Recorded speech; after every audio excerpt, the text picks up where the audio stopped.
Part में आपका स्वागत है। और आज हमारी चर्चा का विषय है हाल ही में इंडियन नेवी का एक स्विफ्ट एक्शन अरेबियन सी में, जिसकी ट्रैकिंग इंडियन नेवी ने सबसे पहले पहुंच कर की है, जो कि एक स्विफ्ट एक्शन के रूप में देखा जा रहा है। ऐसे में हमारे साथ चर्चा को लेकर जुड़े हैं जो कि ex lieutenant commander Praveen Goswami और साथ ही मेजर जनरल सीपी सिंह, जो कि इन पहलुओं पर गौर करेंगे कि इंडियन नेवी का किस तरीके से अपने लोगों को बचाने के साथ साथ अपने इंटरनेशनल दोस्तियां हैं और जो कोऑर्डिनेशंस हैं वहां पे भी किस तरीके से इंडियन नेवी ने अपना एक बेहतर और सटीक कदम का एक प्रदर्शन किया है। सबसे पहले मेरा प्रश्न जाता है lieutenant commander Praveen Goswami sir. I will read out to you as the news reports are all over speaking about Indian Navy. The Indian Navy has responded swiftly to the hijacking of Malta flagged vessel MV Ruin in the Arabian Sea, diverting its naval maritime patrol aircraft and a warship to assist the distressed platform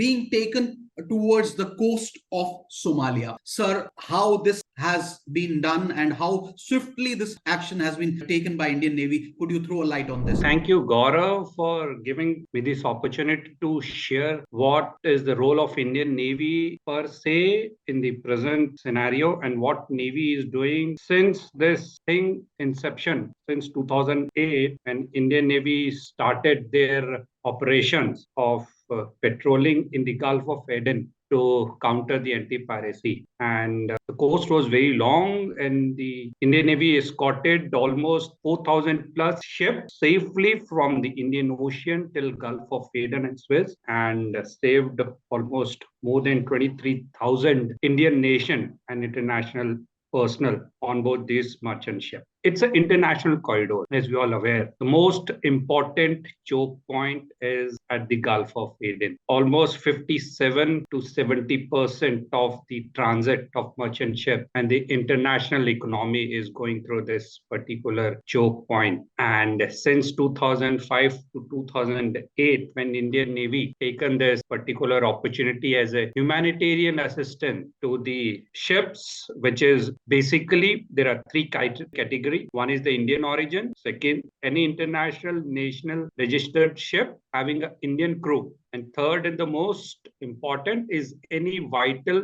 transit of any economical scenario or is going through this international water. Come to the present situation, Indian Navy is already tracking that particular merchant ship. Generally, we are maintaining distance of around 2 nautical mile to 17 to 20 nautical mile, depend upon the sea state. In this present situation, when this particular ship was hijacked, Indian Navy's role is in present situation is just to escort and monitor this activity or any unwarranted activity happening on the ship. Indian naval ship, which is already in the media, INS Kochi, is escorting the ship towards Somalian port, and it is a Bulgarian registered ship. And PATIs, they are the reconnaissance aircraft of Indian Navy. They are doing recce twice in a daytime, one at night and morning. They are also monitoring the activity on this onboard ship. I'll bring in Major General CP Singh. So my question is, as India is building relation now, whole in the global arena. So it has also been talked about related to this incident that the navies of Spain, Japan have also joined the effort for a response to a maritime emergency. And whereas I'll read out another thing for you, India helping its international partners and maintaining the friendly foreign relations with the countries. So how do you see that this thing coming all together? India is collaborating. Thank you, Gaurav. As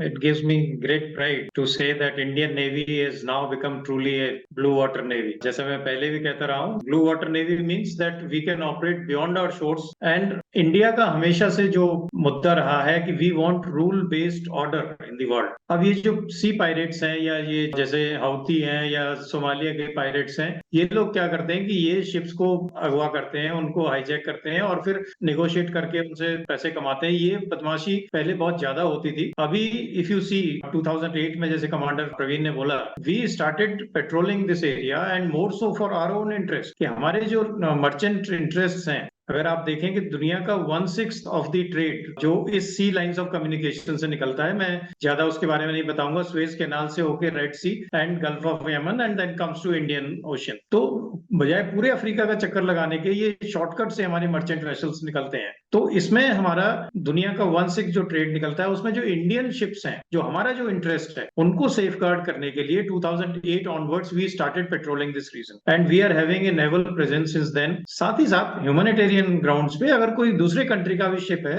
और उसको कोई emergency होती है तो हम react करेंगे। तो ये जो MV Ruin है इसने SOS कॉल दिया, हमारे पेट्रोलिंग वॉरशिप वहां पे था INS कोची, और हमारा जो मैरीटाइम एयरक्राफ्ट है वो नियरेस्ट बेस से तुरंत टेक ऑफ किया, basically to tell the pirates कि ये नहीं चलेगा, we are there. And sir मेरा अगला जो सवाल है वो जाता है लेफ्टिनेंट कमांडर प्रवीण गोस्वामी को। Sir, I was reading through a report which says that the Indian Navy warship on an anti piracy patrol in Gulf Aden received, which you already mentioned, but my question is linked to this, a mayday message on the United Kingdom Maritime Trade Operation Portal. So could you tell us that how the message was received and what is the role of United Kingdom Maritime Trade Operation Portal in this? Thank you Gaurav. जैसे general CP sir ने भी mention किया, the Indian ocean एक बहुत बड़ा ocean है which is the necessary international transit to any country और any continent. Sir ने मेंशन किया था 17 कंट्रीज का जो फोरम है that is multinational forces, MNF बोलते हैं। इंडिया एक बहुत ही इंपॉर्टेंट रोल प्ले करता है वहां। जापानीज आते हैं, they are doing exercise with the Indian navy.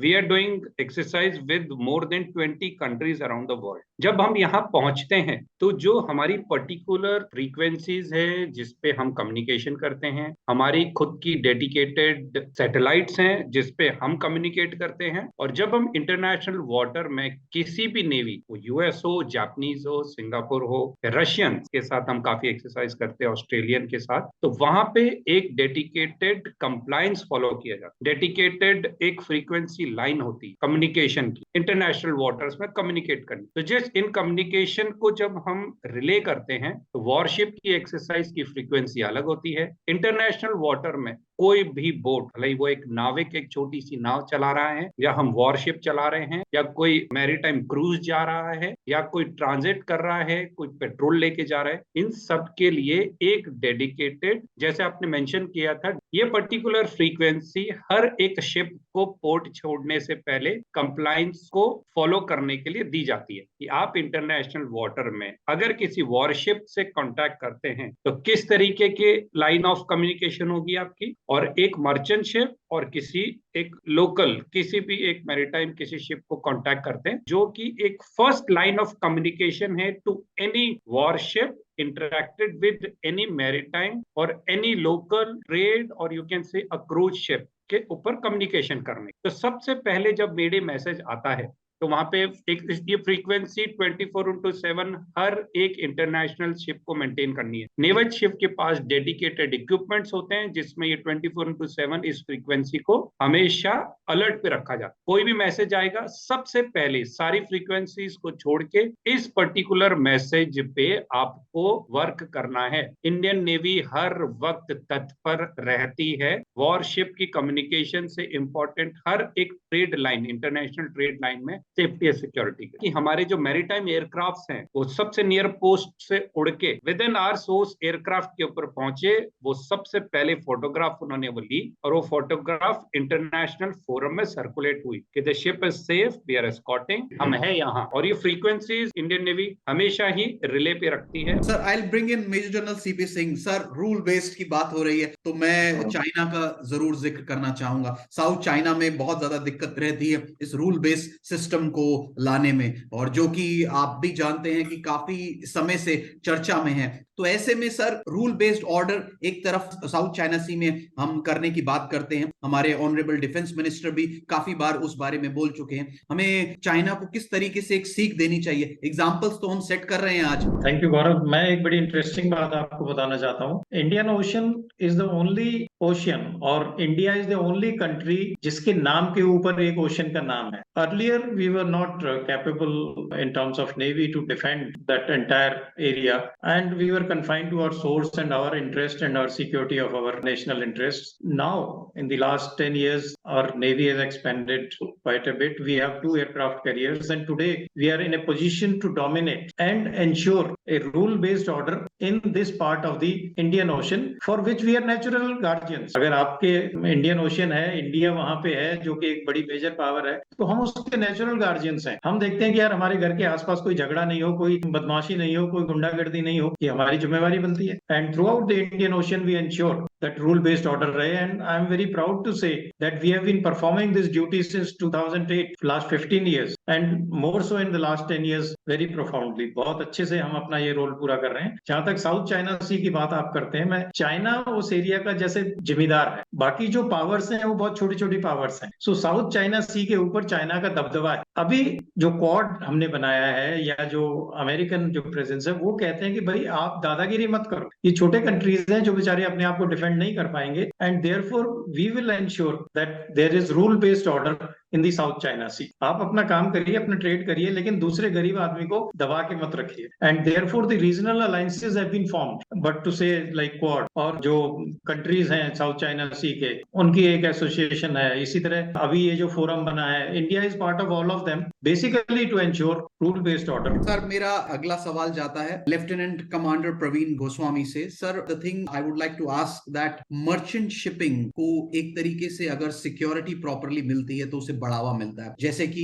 Indian government भी काफी आज मैरीटाइम सेक्टर के लिए बहुत नई नई चीजें लेकर के आ रही है, बहुत एक सपोर्ट सिस्टम लेकर के आ रही है, और एक मैरीटाइम सिल्क रूट जिस पर बहुत ज्यादा ध्यान दिया जा रहा है। तो ऐसे में सर, इंडियन नेवी की आपने बहुत अच्छी बातें बताई कि how Indian Navy has been guarding since 2008 now, and there are various new technologies and other stuff. तो क्या हम इस मैरीटाइम, इस मर्चेंट शिपिंग को और बढ़ावा देने के लिए इंडियन नेवी की तरफ से कैसे और बेहतर सिक्योरिटी सिस्टम दे सकते हैं ट्रेड को, जिससे बढ़ावा मिलेगा? क्या कहना चाहेंगे सर? वेरी गुड क्वेश्चन, और बहुत इंपॉर्टेंट रोल आ जाता है। जैसे अभी जनरल सीपी से नहीं मेंशन किया, इंडियन ओशन हमारा घर है। हमारे घर से अगर कोई गेस्ट भी आता है या कोई गेस्ट जाता है, I am talking about the merchant ship, India से बहुत बड़ा ट्रेड हो रहा है। आज सभी जानते हैं कि एक बहुत बड़ा मार्केट साउथ ईस्ट एशिया के अंदर बिल्डअप हो रहा है, वो है इंडिया। भारत से अगर कोई भी शिप जाती है और आती है, तो इंडियन नेवी का रोल बनता है कि हम एक उसको ऐसा फ्रेंडली रूल बेस्ड एनवायरनमेंट दे जहां पे वो सेफली अपने ट्रेड कर सके, और एक छोटी कंट्री या बड़ी कंट्री यहाँ पे आके बिजनेस करे और फ्लरिश हो। और फ्लरिश होगी तो इंडियन इकोनॉमी स्ट्रांग होती है। जैसे आज हम देखते हैं कि वे टॉप 5 में पहुंच चुके हैं। बहुत बड़ा रोल प्ले करता है ट्रांजिट और सिल्क रूट की, जैसे आपने मेंशन की, सी रूट की मेंशन की, सी रूट से ही मैक्सिमम ट्रेड होता है। रोड, वी ऑल अवेयर कि we are covered by the R China, Pakistan, lot of friendly countries are there, तो it's very difficult to do the land routing. Sea routing is the only and only source of doing the trading. Indian navy का हमेशा role रहता है कि कोई भी ship Indian ocean में enter करती है, इंडियन ओशन से जा रही है, just inform us when are you coming, when are you going, we will be there, we will escort from port to port. India के करीबन 8 पोर्ट एक्टिव है इसी एक्टिविटी के लिए। गुजरात से लेके आपके केरला तक, श्रीलंका से क्रॉस करते हुए आपके पोर्ट ब्लेयर, कलकत्ता, विशाखापट्टनम, हर एक शिप जब भी एक मेजर ट्रांजिट शिपिंग का होता है, इंडियन ओशियन को क्रॉस करता है, इंडियन पोर्ट से टच होता है, या इंडियन पोर्ट से कोई ट्रांजिट या कोई ट्रेड इंटरनेशनल वाटर में जा रहा है, इंडियन नेवी हमेशा उसको मॉनिटर करती है, डेटाबेस रखती है, हर शिप सेफली अपनी पोर्ट से निकले और सेफ अपनी कंट्री में जाएं और ट्रेड करें। We are here to safeguard any merchant shipping which is crossing Indian Ocean. मेरे घर आए हैं, हम स्वागत करेंगे, और हमारे घर में कोई तकलीफ करेगा तो हम छोड़ेंगे नहीं। जैसे कि हमारे ऑनरेबल प्राइम मिनिस्टर भी कहते हैं कि अतिथि देवो भव, जिसमें वासुदेव कुटुंबकम का एक टैग लाइन है, जिससे पता लगता है कि आप हमारे इधर ट्रेड करने भी आ रहे हैं तो आप हमारे अतिथि हैं, गेस्ट हैं, तो everything will be taken care about you. Of course changing world है, इंडिया का ग्लोबल से भी बड़ा है, जो कि सबने देखा है। खास तौर से G20 की प्रेसिडेंसी के दौरान जब भारत को मिली तो उसने विश्व को एक तरीके से दिखाई है अपनी एक नई पहचान। तो ऐसे में सर, मेरा सवाल जाता है, एक तरफ कम्बैट हेलीकॉप्टर्स हमें नए मिले हैं प्रचंड, जिसकी चर्चा चारों ओर है। INS विक्रांत के रूप में इंडिजिनियसली बिल्ड हमारे पास एक शिप आया है। तो हम किस तरीके से आने वाले दौर में ये चेंजिंग वर्ल्ड देख रहे हैं? डिफेंस के पर्सपेक्टिव से बात कर रहा हूं और आप नेवी का एक दृष्टिकोण दे सकते हैं जो कि हमारे ट्रेड, हमारी सुरक्षा दोनों को एक तरीके से और मजबूती देगा। क्या कहना चाहेंगे? स्टार्ट करूंगा मैं sir lieutenant commander Praveen Goswami से। Today's Navy is a indigenously capable Navy. आज एयरक्राफ्ट, फाइटिंग शिप, सबमरीन, हमारे फाइटिंग इक्विपमेंट, मिसाइल, गन सब इंडिया में है और आने वाले समय में आप देखेंगे इंडिया एक बहुत ही लार्जेस्ट एक्सपोर्टर होगा आर्म्स का।